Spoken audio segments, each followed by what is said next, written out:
Il est en train de déstabiliser les provinces.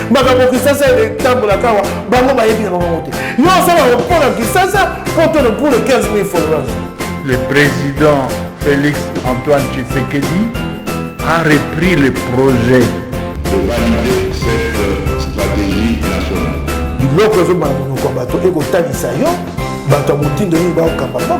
C'est pour la première fois que vous avez la vidéo na biso abonnez-vous.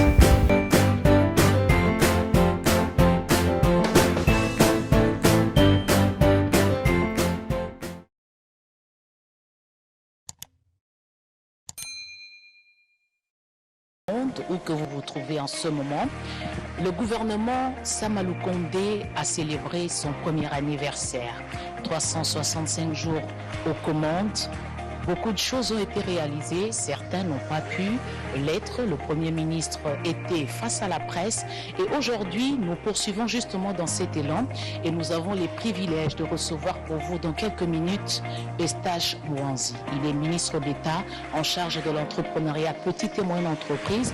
Avec lui nous allons justement faire le point dans les détails pendant 45 minutes sur ce qui a été réalisé dans ce secteur. Monsieur le ministre, je vous invite à me rejoindre sur ce plateau. Je rappelle que c'est un devoir démocratique, c'est la redevabilité des ministres face à la presse, un peu comme à la suite du chef du gouvernement qui est le premier warrior. Monsieur le ministre, bienvenue. Prenez place s'il vous plaît.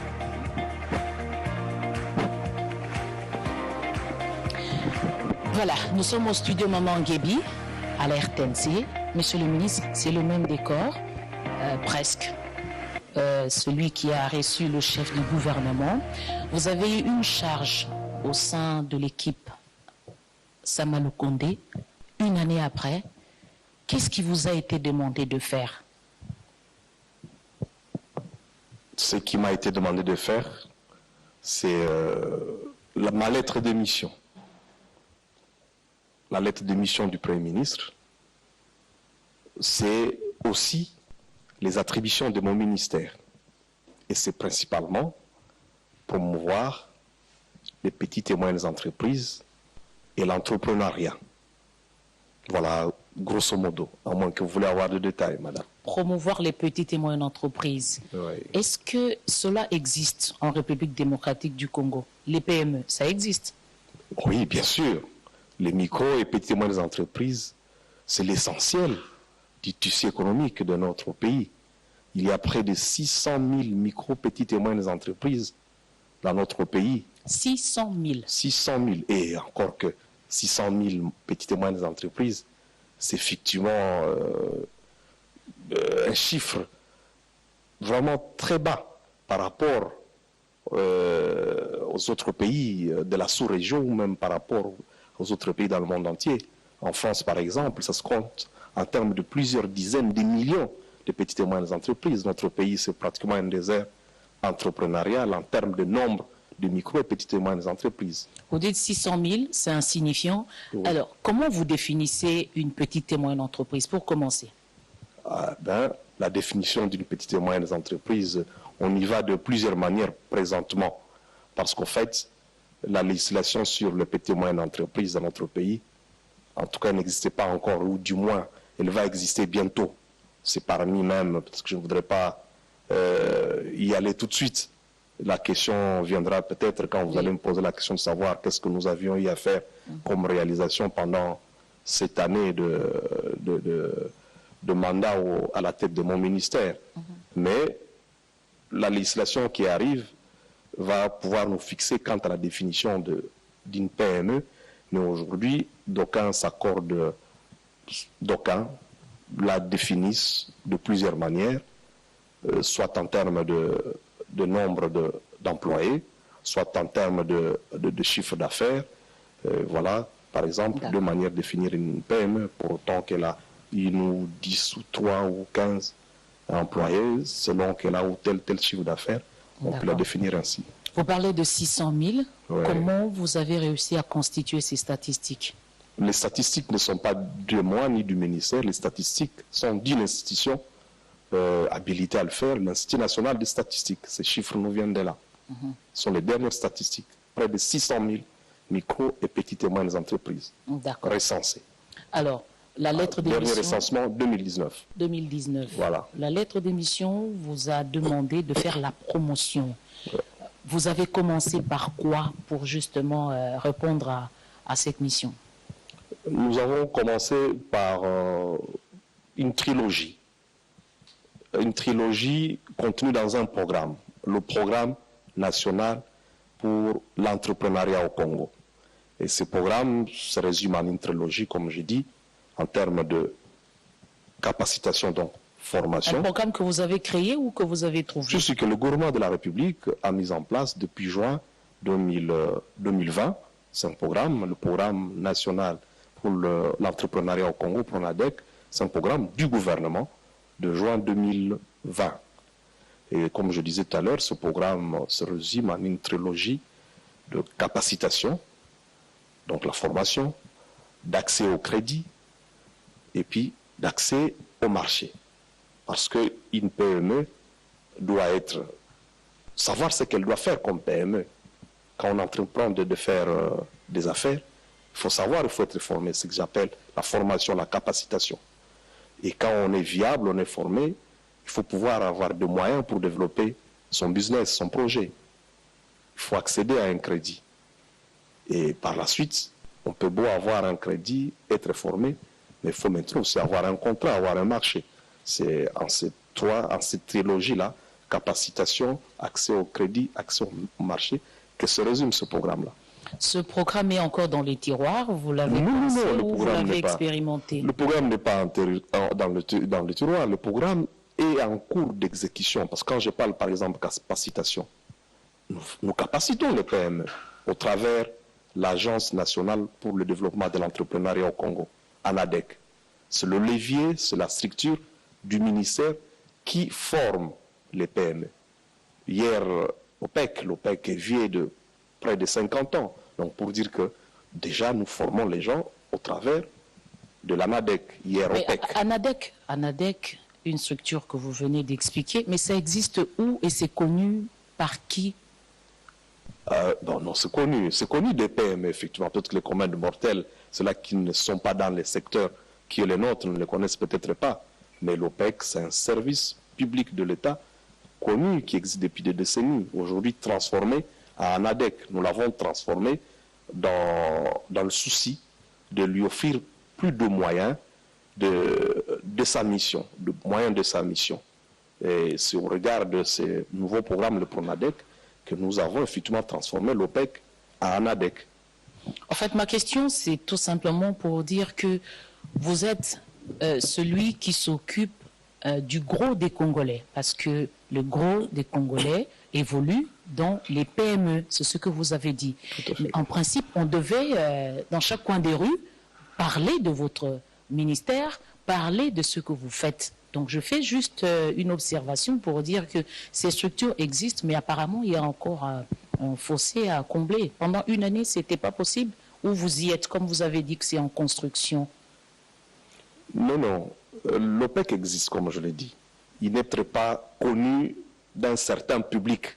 Mais le public du secteur PME connaît parfaitement l'ANADEC, hier OPEC. Peut-être que c'est le terme ANADEC qui n'est pas encore très connu parce qu'il y a à peine le décret qui transforme l'OPEC ANADEC est d'octobre 2021. Mais l'OPEC est connu et l'ANADEC est connu et ses missions, comme je l'ai dit, sont connues. L'OPEC, hier, aujourd'hui ANADEC, a mission de former les PME et les entrepreneurs. Où est-ce que vous rencontrez ces PME? C'est dans chaque coin des rues, que dans les milieux urbanisés, dans l'arrière, le Congo d'en bas?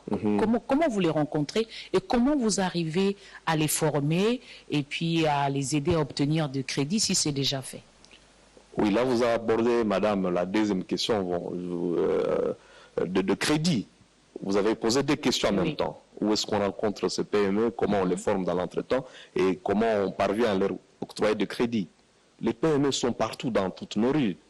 Une boutique au coin, c'est une très petite et moyenne entreprise. Elle nous concerne aussi. Ce que nous appelons habituellement des les Ligablo, les mamans ont marché par là. Tout ça sont des très micro et petites et moyennes entreprises. Elles sont avec nous au quotidien. Maintenant, la grande difficulté, nous avons dit 600 000 PME. Oui. Mais 90% de ces 600 000 PME, malheureusement, ne sont pas formalisés. Formalisés, ça veut là dire... le premier problème, parce que ça fonctionne dans à chaque l'informel. coin des rues, il y a des vendeuses de pain. Tout à fait. Pour vous, ce sont des PME, mais vous n'avez aucun lien avec toutes ces personnes, parce que ce n'est pas formalisé. Tout à fait, ça c'est la grande difficulté, effectivement. 90% des 600 000 PME ne sont pas formalisés. Nous menons des campagnes, effectivement, de vulgarisation pour inciter toutes ces PME à pouvoir se formaliser, à se faire reconnaître par l'État. Ça, c'est un réel problème. C'est, entre autres, comme mission aussi, effectivement, d'amener ces PME à se formaliser. C'est après Comment vous faites pour les atteindre? Qu'avec les campagnes dans les médias, ou vous avez d'autres stratégies pour vous rapprocher de ces personnes? Tout à fait, les médias font partie effectivement de ce moyen de vulgarisation, tout à fait, et effectivement l'OPEC aussi, comme je l'ai dit tout à l'heure, parce que pour pouvoir former, il faut d'abord être formalisé. Et l'ANADEC, effectivement, va au contact de ces différents PME pour les sensibiliser, à se formaliser, afin d'être formés. Quelles sont les informations que vous recueillez sur le terrain une fois que vous allez vers ces personnes? À quoi est due la sous-information ou la résistance de se formaliser? Oui, c'est de manière générale, les gens se plaignent, effectivement, c'est vrai, il y a d'abord la sous-information, mais aussi la résistance de personnes à craindre des taxes éventuelles, parce que les gens se plaignent de différentes taxes, redevances à payer auprès de l'État. Alors les gens préfèrent fonctionner dans l'informel, ce qui n'est pas une très bonne chose, parce que pour pouvoir accéder par exemple aux avantages qu'offre l'État, notamment l'accès au crédit que vous avez évoqué tout à l'heure, on doit forcément être formé, on doit être d'abord formalisé et puis être formé. Il y a cet aspect-là, que les gens ont peur de se formaliser, parce qu'ils pensent que quand on se formalise, on a l'État derrière qui va vous réclamer telle taxe, et pourtant c'est une erreur. Alors, comment vous comptez justement créer cette confiance, parce que vous les avez entendus, c'est des choses qu'on entend tous les jours. Qu'est-ce que le gouvernement fait pour créer cette confiance, pour justement ramener toutes ces personnes dans les secteurs formels, pour aider aussi le Trésor à bénéficier du fisc? Tout à fait, nous l'avons dit, c'est en vulgarisant, en mobilisant les gens et aussi en leur proposant des services tels que vous l'avez dit, par exemple, l'accès au crédit. Une PME qui n'est pas formalisée ne peut pas accéder au crédit. Du moment qu'on leur explique, formalisez-vous pour accéder au crédit ou pour accéder à un contrat, et il est donc clair à ce moment-là que de plus en plus, ils prennent conscience du manque à gagner qu'ils encourent en restant dans l'informel. Est-ce que le problème du Congo n'est pas particulier par rapport à la région Afrique ou en Europe, parce qu'il vous arrive aussi d'échanger avec les autres qui évoluent dans le secteur des PME? Qu'est-ce qui manque à la RDC pour que justement cette recette marche? Vous comparez aussi la situation du Congo à d'autres, parce qu'on se développe aussi en se comparant aux autres. Le problème du Congo, comparé à l'Afrique de l'Ouest, où on apprend que les PME tiennent l'économie du pays. Quel est le problème du Congo? Qu'est-ce que vous avez compris? Même notre économie est tenue par nos PME. C'est le cas dans plusieurs pays, c'est le cas chez nous aussi. C'est pour cela que nous avons intérêt et nous faisons un effort pour tenter de promouvoir ces PME-là, parce qu'effectivement, dans le monde entier, l'économie est tenue par les PME, parce que c'est par le PME qu'on peut diversifier nos richesses, que nous pouvons créer des emplois. Et nous nous attelons à cela, comme je le dis, en mettant en place de mécanismes institutionnels qui puissent le permettre. C'est pour cela que je vous ai dit que le PRONADEC, donc le programme national pour l'entrepreneuriat au Congo, a mis en route ces trois leviers-là principalement, pour que nos PME soient viables par la formation, pour que nos PME puissent accéder à du crédit, et que nos PME puissent accéder à des marchés, à des contrats. Parlons de l'accès au crédit, parce que vous l'avez dit tout à l'heure, le gouvernement congolais a mis en place un fonds de garantie pour l'entrepreneuriat au Congo, le FOGEC. Ces fonds doivent permettre aujourd'hui à une PME qui veut avoir un crédit dans une banque pour développer son projet, d'avoir une garantie. Parce que ce qui n'était pas le cas hier. Quand vous sollicitez un crédit à la banque vous dit, nous n'avons aucune garantie que le crédit que nous allons vous prêter sera remboursé. Aujourd'hui, avec le FOGEC, le gouvernement a mis ces mécanismes en place. Le FOGEC peut garantir un crédit pour une PME. Est-ce que vous ne pensez pas que vous créez des structures qui n'ont pas une grande utilité par rapport aux besoins exprimés par les Congolais? Je donne un exemple. Madame. En fait, il nous arrive d'aller sur le terrain. On réalise qu'il y a encore une fissure entre les idées des bureaux, entre des structures qui existent et les réalités sur le terrain, monsieur le ministre. Bon, je ne sais pas ce que vous appelez idée de bureau, parce que quand moi je dis le FOGEC, ce n'est pas une idée de bureau, c'est du concret. Oui, mais ce concret-là, par exemple, en fait, j'aimerais qu'on y aille avec des exemples, si ça existe, pour crédibiliser un peu la démarche de ce que vous avez fait. Vous parlez d'un fonds... fonds de garantie pour l'entrepreneuriat au Congo, FOGEC. Mais est-ce que ça a déjà aidé à faire quoi par rapport aux PME qui pilulent aujourd'hui au Congo? Bon, cette question, il faudrait te la poser aux PME pour qu'elles vous répondent, parce qu'il y a des PME Vous avez des rapports qui vous reviennent? Tout à fait. Oui. Je puis, par exemple, vous dire, là, nous parlons de fonds de garantie. Ça garantit un crédit sollicité ou obtenu par une PME auprès d'une banque. Parlons de crédit, parce que nous sommes toujours dans l'accès, dans le deuxième volet, accès au crédit. Il y a un mois environ, nous avons organisé le Challenge Entreprise. C'est une activité où nous avons eu de PME qui ont concouru à travers plusieurs provinces de la République jusqu'à Kinshasa, où nous avons primé des lauréats. Et le gouvernement de la République a donné des subventions à des PME. Une façon de créer l'émulation auprès d'autres PME, ça c'est du concret. Parce que vous avez dit, est-ce que ce ne sont pas de projets dans le bureau? Nous parlons par exemple du PADEM PME. Le PADEM PME, c'est le projet d'appui de développement pour les micro et petites et moyennes entreprises. Un projet avec l'accompagnement et le soutien de la Banque mondiale. Sur les 2 dernières années, ce projet avait un portefeuille de 100 millions de dollars. Et on a vu des PME, 420 le total, qui ont bénéficié d'une subvention allant de 75 000 dollars à 150 000 dollars en fonction de leur projet. On a vu de jeunes entrepreneurs, 965 par là, qui ont bénéficié d'une subvention allant de 17 500 dollars à 22 000 dollars en fonction de leur projet.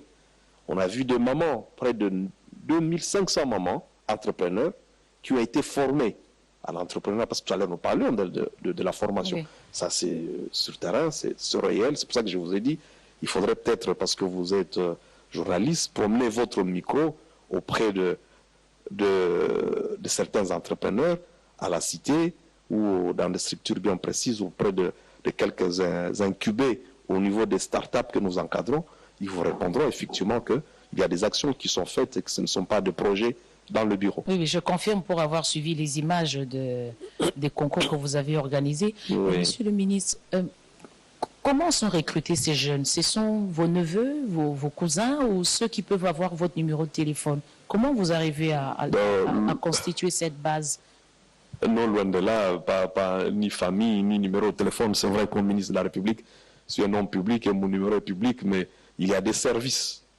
Il y a des critères, particulièrement pour le PADEM PME, comme je dis, c'est le PADEM PME, le projet qu'il gère et l'accompagnement et le financement de la Banque mondiale. Il y a des critères fixés par le gouvernement de la République et la Banque mondiale, et ceux qui répondent à ces critères.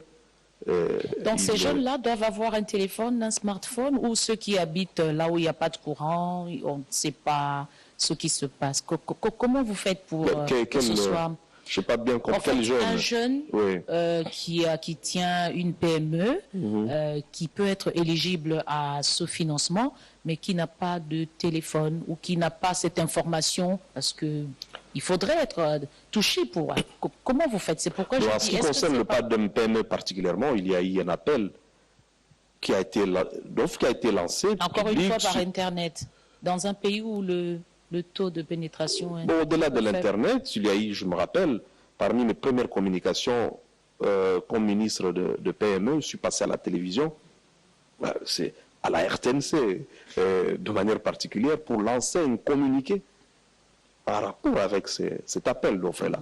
Bon, donc au-delà, comme quoi pour vous dire, au-delà de l'Internet, il y a eu l'audiovisuel, parce que, je me rappelle, je suis passé à la télévision dans un communiqué pour demander les entrepreneurs, les mamans, à venir s'enregistrer au niveau de pas d'MPME. Très bien. Voilà. Alors, ceux qui ont répondu à cet appel, ont-ils bénéficié de ce financement? On a vu des chèques. Est-ce qu'ils ont finalement accédé à ce fonds? Est-ce que vous le suivez? Que sont devenues ces personnes? Tout à fait, il y a un suivi qui s'est fait, ils ont bénéficié, donc ça ne veut pas dire que vous avez vu des chèques, c'était juste pour le spectacle. Non, c'est réel.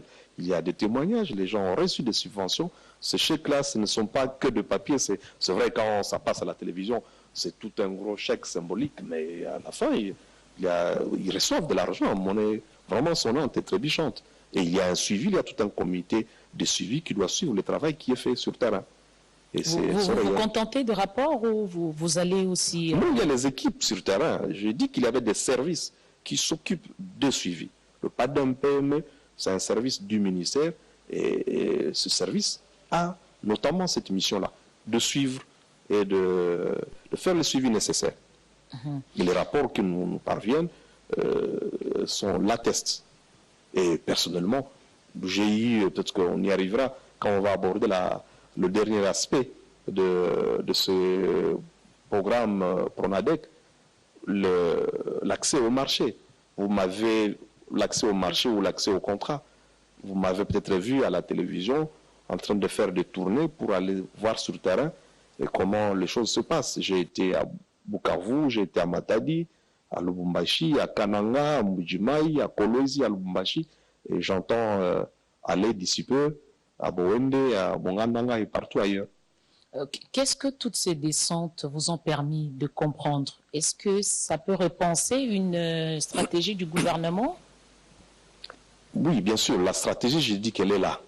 Mais bien sûr, maintenant, en fonction des réalités qu'on trouve sur le terrain, ça vous permet tout naturellement d'améliorer et de savoir mieux faire dans l'avenir. Oui, ça va de soi. Par exemple, les jeunes de Bunia, je ne sais pas si vous êtes arrivés là-bas. À Bunia, je ne suis pas encore arrivé, mais je vais arriver. Voilà, les jeunes de Kinshasa, par exemple, où on parle d'une insécurité, des Koluna et tout ça. Est-ce que vous ne pensez pas que encadrer, au fait, donner vie aux idées des jeunes, parce que c'est plus des jeunes qui sont là, qui peut-être sortent des universités et n'arrivent pas à s'intégrer dans le secteur formel, et que si la stratégie pensée par votre ministère s'assoit très bien avec des appuis, ça pourra aider à résoudre par exemple des problèmes liés à l'insécurité ou autres. Oui, vous avez raison. Le problème de l'insécurité, je crois que c'est un problème de jeunes qui ne sont pas occupés. Il faut créer des emplois. Mais la création des emplois, certes, c'est un problème assez complexe, qui est transversal, avec beaucoup d'autres services et beaucoup d'autres ministères. Mais au niveau de mon ministère, on s'attelle, on s'affaire, tant faire se peut pour tenter de créer quelques emplois avec quelques PME et endiguer le chômage de quelques jeunes. Mais l'insécurité, elle est bien là, et dans certaines contrées de la République, c'est parce qu'effectivement les gens n'ont pas de l'emploi qu'ils préfèrent s'adonner à ces malheureuses activités. Ces malheureuses activités. Monsieur le ministre, est-ce que vous avez suffisamment de moyens? Vous avez suffisamment obtenu des moyens de l'État pour appliquer ce que vous proposez comme solution dans votre secteur? Bon, là, c'est la plus grande difficulté que rencontre mon ministère et que rencontre pas mal de services de l'État. Ce sont les moyens. On n'a pas les moyens de notre politique. Parce que, comme je l'ai dit tout à l'heure, le pas d'un PME, qu'hier nous avions 100 millions de dollars pour 4 provinces, qui va avoir le portefeuille triplé à 300 millions de dollars pour 10 provinces. C'est un financement, 10 c'est provinces sur l'accompagnement. 26. Pardon? 10 provinces sur 26. Oui, c'est ça. C'est un financement, c'est un accompagnement de la Banque mondiale. Mais au niveau du gouvernement, malheureusement, jusque-là, il n'y a pas assez de moyens par rapport à accompagner tous ces programmes-là. Mais comme je le dis, le FOGEC qui vient d'arriver, qui est un service, pourrait aider à garantir de crédit. Mais les subventions comme telles, pour l'instant, c'est le pas d'un PME avec la Banque mondiale. Donc vous vous plaignez. Vous n'avez pas suffisamment été soutenu. Un ministre ne se plaint pas, mais je présente les faits. Que au niveau du budget national, il n'y a pas de moyens qui sont débloqués, du moins jusque-là, quant à investir dans la promotion de PME et dans l'entrepreneuriat. Parce qu'aujourd'hui, l'ANADEC, en charge de la formation, a des difficultés effectivement pour faire cette mission, parce qu'elle n'a pas de moyens, bien qu'elle est là, de le faire au maximum. Elle fait ce qu'elle peut. De quels moyens vous parlez? Des moyens financiers. Des moyens financiers, des moyens du budget de l'État. Il faut que vous ces le chiffrez moyens-là... à combien, ce que vous avez pu Pardon? obtenir? Vous avez quelques chiffres pour qu'on voie un peu ce que ça Depuis fait? l'année budgétaire en Oui. cours, il n'y a rien qui soit obtenu à ce jour. Or, il faut bien de moyens. Il faut bien de moyens, surtout si la loi budgétaire le prévoit. Voyez-vous? Il faut de moyens à nos services pour qu'elles donnent le résultat, pour qu'elles parviennent à exécuter leur mission. Ok?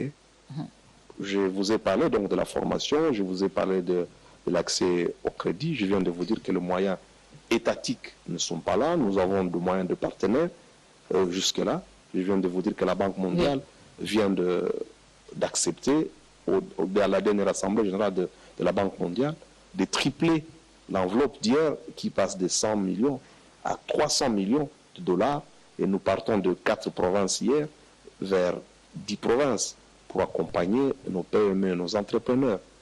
Mais au-delà de ça, sur le plan institutionnel, je vous ai parlé de l'ANADEC, du FOGEC. Laissez-moi vous parler aussi de l'autorité de régulation de la Allez-y, sous-traitance, ARES. ARSP. Oui. Parce que, comme je vous l'ai dit, il faudrait que nos PME formés, nos PME qui ont pu accéder à des crédits, puissent accéder aussi à des marchés, puissent accéder à des contrats.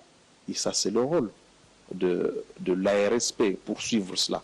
Parce que hier, toutes les multinationales, les grandes entreprises faisaient leur travail et en faisant aussi le travail supplémentaire de sous-traitance elles-mêmes. Mais la loi sur la sous-traitance qui a été récemment mise en place veut que cette sous-traitance soit tenue, soit faite par les PME congolaises. Et c'est donc le troisième volet de ma manière de promouvoir... La loi est là, mais elle a du mal à s'appliquer en tenant compte de réalités sur le terrain. Oui, il y a des réalités sur le terrain. Pendant des décennies, les gens ont été habitués, ou du moins ces grandes entreprises, ont été habitués à faire la sous-traitance toutes seules. Et c'est même l'objet de toutes mes missions de vulgarisation. Oui. Nous allons au devant, auprès de ces grandes entreprises, leur expliquer que la loi sur la sous-traitance doit être appliquée dans toute sa rigueur et que dorénavant, tous les travaux de sous-traitance doivent être exécutés par les PME congolaises. Mais il suffit de leur parler ou vous appliquez des sanctions prévues? Bon, avant de sanctionner, il faut vulgariser. Nous avons commencé par parler, vulgariser, et par la suite, nous reviendrons pour voir si nous avions été écoutés. Et à ce moment-là, la loi doit s'appliquer en termes de sanctions. Comment vous répondez aux Congolais qui pensent qu'ils ne sont pas assez protégés par l'État congolais, par les lois congolaises, notamment dans ce secteur de la sous-traitance, où on voit, pour une compétence qu'on peut trouver sur le marché local, mais il y a une importation. Et puis, apparemment, l'État ne sévit pas sérieusement pour protéger la main-d'œuvre locale, monsieur le ministre. Qu'est-ce que vous leur répondez? Vous avez raison, madame, le Congolais a raison de se plaindre. Mais le gouvernement fait des efforts. Comme je vous ai dit, la loi, elle est récente. La RSP elle-même, elle est récemment créée. Et nous faisons un effort depuis lors, en ce sens-là, pour conscientiser, pour vulgariser la loi. Et par la suite, ceux qui vont travailler en marge de la loi devront effectivement subir sa rigueur et devront pouvoir être sanctionnés. Mais un effort est en train d'être fait dans ce sens-là. Et la RSP est à pied d'œuvre. Les Congolais qui sont dans le catering, qui sont dans les petits travaux, est-ce qu'on ne peut pas rêver grand, beaucoup plus grand? Tout à fait, c'est notre rôle, c'est de sensibiliser les gens, de rêver plus grand. Mais on peut être grand même en faisant le catering. On peut être millionnaire catering. On peut être millionnaire nettoyage. Il suffit de bien le faire et d'avoir effectivement le marché. C'est ça la sous-traitance, effectivement. Il faudrait que ce catering, ce nettoyage, soit fait par les PME congolaises. Et c'est ça ce que dit la loi. Et nous nous employons à cela. Mais on reproche aux Congolais de ne pas être, je ne sais pas si vous l'avez aussi observé, pas trop professionnels. Et on préfère importer parce que quand ils les font, ça ne répond pas aux normes. Est-ce que vous ne pensez pas les former aussi pour les ramener à un niveau acceptable? Parce que c'est un marché ouvert. Vous m'avez posé la question, vous y avez répondu. Mais je ne crois pas que les Congolais ne soient pas professionnels. Le Congolais est professionnel, bien qu'on doit... La formation, elle est continuelle. Et je l'ai dit, j'ai commencé par là, que notre mission commence par la formation. Et la formation, elle est continuelle. C'est chaque jour qu'on se forme, on apprend chaque jour. Et c'est là le rôle de l'Agence nationale pour le développement de l'entrepreneuriat au Congo, ANADEC. Et nous avons donc des structures qui existent. Il faut que le Congolais, que les PME congolaises puissent faire confiance au gouvernement congolais, au ministère de l'entrepreneuriat. Et nous avons des partenaires avec lesquels nous travaillons habituellement par rapport à ce travail-là. C'est la Fédération des entreprises du Congo, la FEC, la COPEMECO, la FENAPEC, les jeunes entrepreneurs, les femmes entrepreneurs. Et nous mobilisons tout le monde par rapport à cette question-là. Monsieur le ministre, avec toutes les informations dont vous disposez aujourd'hui dans ce secteur, est-ce qu'il est possible de rêver de créer une classe moyenne en République démocratique du Congo? Tout à fait.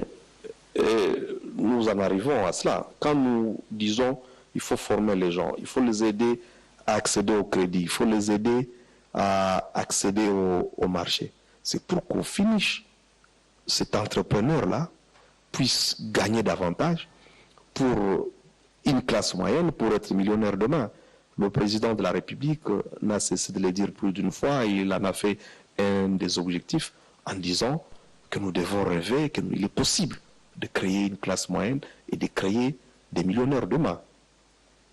Oui, c'est possible. C'est possible en faisant que de la formation ou il faut penser à autre chose? Non, pas que de la formation. Il ne faut pas dire ça comme ça. Que de la formation. La formation, elle est effectivement essentielle. Il faut commencer par là. Quand vous n'êtes pas formé, on va beau vous donner 10 millions de dollars. Je ne voudrais pas revenir sur notre histoire d'il y a 4 décennies ou 5 décennies, malheureuse histoire de la zaïrianisation. Ou parce que on a confié des entreprises à des personnes qui n'étaient pas formées et elles ont fait faillite tout de suite. On peut bien avoir des millions, mais si on n'est pas formé, ces millions-là, vous ne saurez jamais les gérer et vous ne construirez rien avec. La formation, elle est essentielle. Je me refuse d'accepter ce que vous dites de la formation. La formation, est-ce qu'il y a-t-il des écoles appropriées pour former des millionnaires au Congo? Ou vous parlez de ceux qui sortent des universités, déjà, ils sont désespérés parce qu'ils savent pas ce qu'ils vont devenir. Je ne pense pas qu'on forme des millionnaires qu'il existe des écoles où on forme des millionnaires. Le millionnaire, on le devient de par la formation qu'on a reçue dans une filière donnée et par la manière de faire son travail. Mais au niveau de notre formation, dont j'ai parlé longtemps au cours de notre mission, il y a maintenant 2 méthodes. Une manière de former, par exemple, ce sont par exemple les incubateurs. On n'en a pas parlé. Un incubateur, sont de PME, ce sont des entrepreneurs qu'on regroupe ensemble pour qu'ils échangent sur leurs expériences, afin que cette expérience puisse profiter à toute personne incubée, par exemple. Nous, au niveau du ministère, nous avons décidé d'avoir des incubateurs dans toutes les provinces pour faire profiter effectivement donc cette expérience-là à toutes ces personnes-là. Ces incubateurs, et même le programme de 145 territoires, prévoit effectivement d'avoir des incubateurs de PME au niveau de chaque territoire. Et au niveau du ministère, nous on a imaginé qu'il fallait des incubateurs par province et par filière. Par exemple, quand nous prenons une province comme le Congo central, le Congo central, dans le domaine agricole par exemple, nous produit des légumes et de fruits. Si nous avons un incubateur aujourd'hui, dans cette filière-là, nous sommes à même de transformer nos fruits. Ça n'existe pas encore, les incubateurs? Non, ça n'existe pas encore. Voilà, c'est des questions sur lesquelles nous sommes en train de travailler et que nous espérons que dans le mois à venir, nous serons à même d'installer tous ces différents incubateurs. Au niveau de Kinshasa, nous avons 2 ou 3 incubateurs qui existent aujourd'hui. Par exemple, l'incubateur cuir que nous avons au niveau de l'ANAPEC. Parce qu'à partir du cuir, à partir de la peau de nos vaches, de nos bêtes, il est possible de produire des chaussures, de produire des sacs, de produire des ceintures.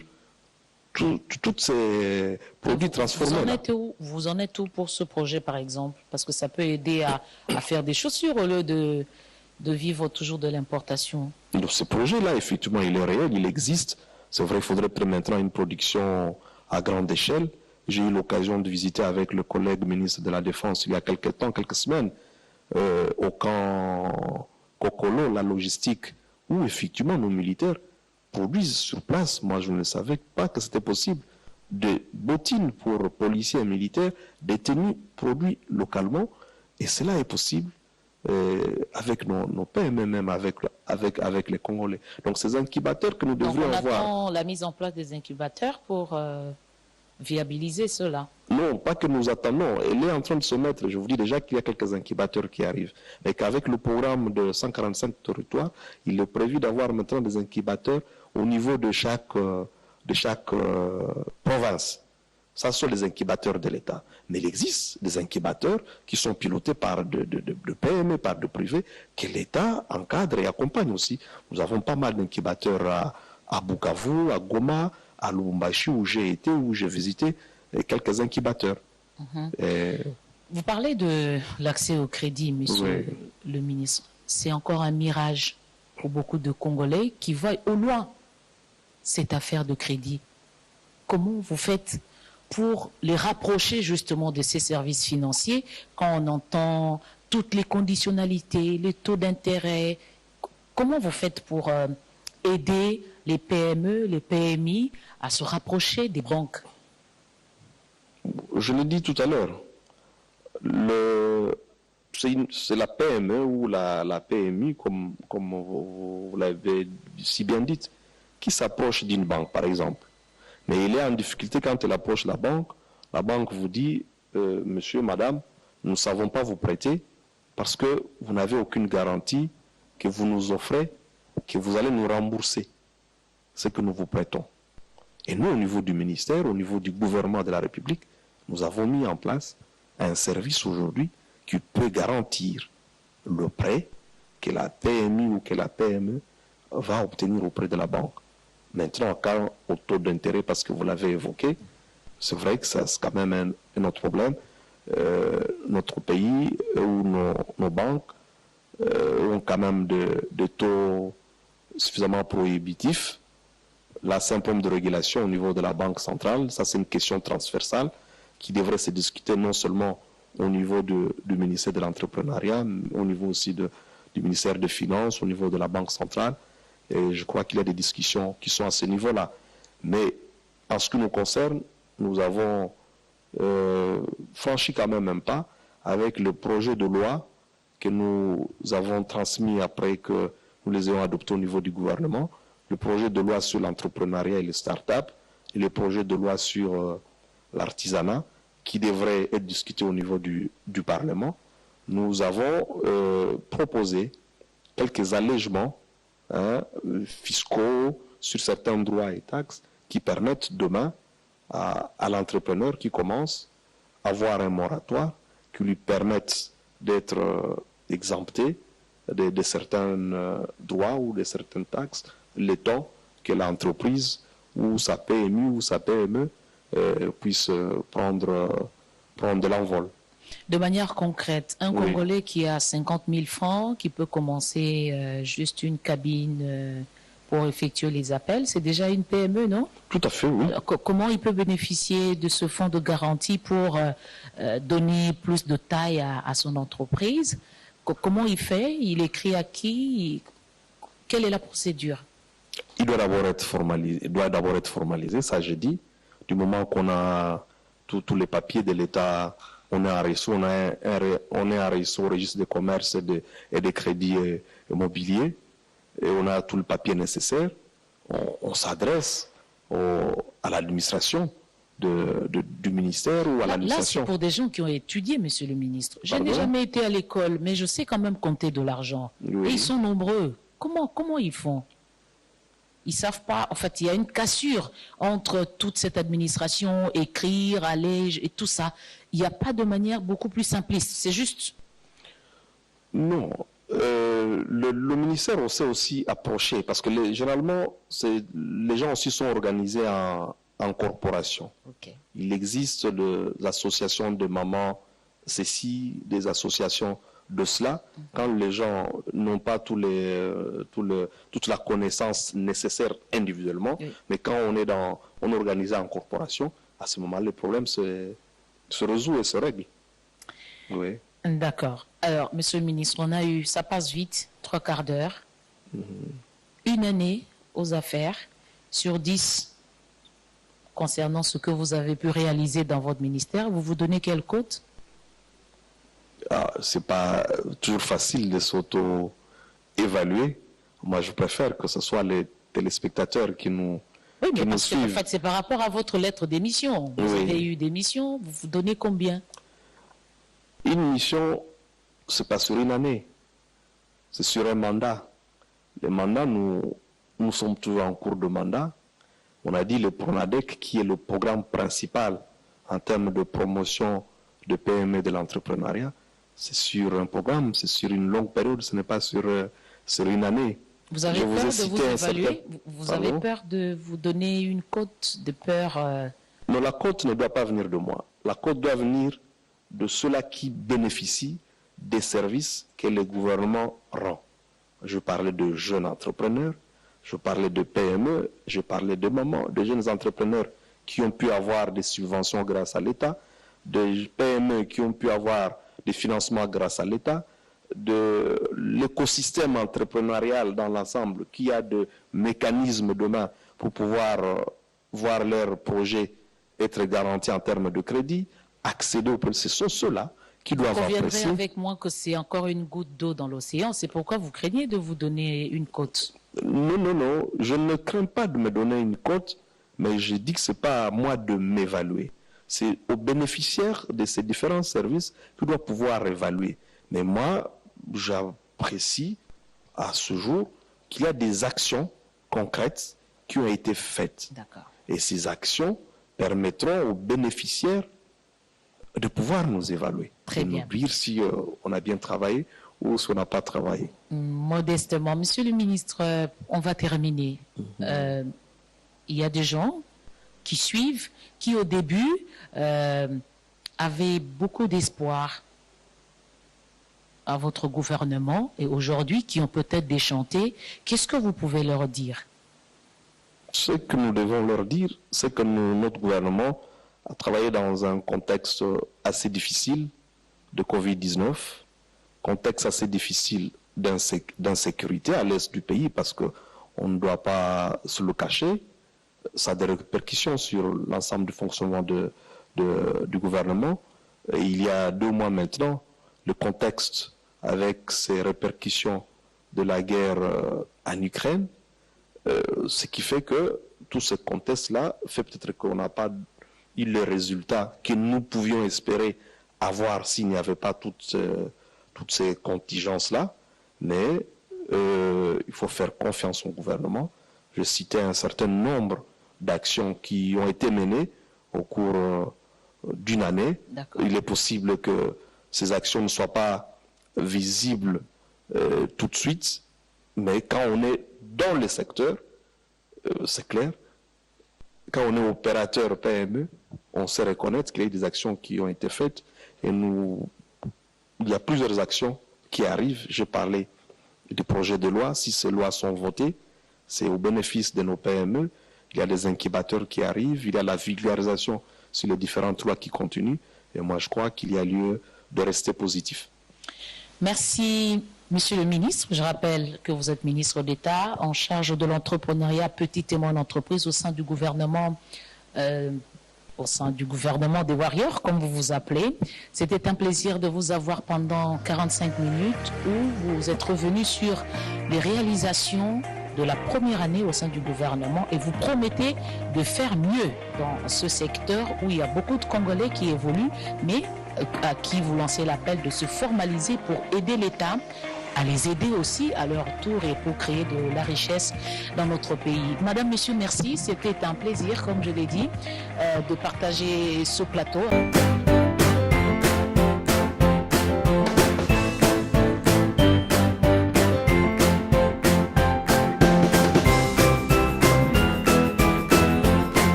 Kabila bengaka mutu te. Il est en train de déstabiliser les provinces. Makambo Kisasa tambola kawa bango bayebi na bango te. Yo sala pour la Kisasa pour les 15 000 followers.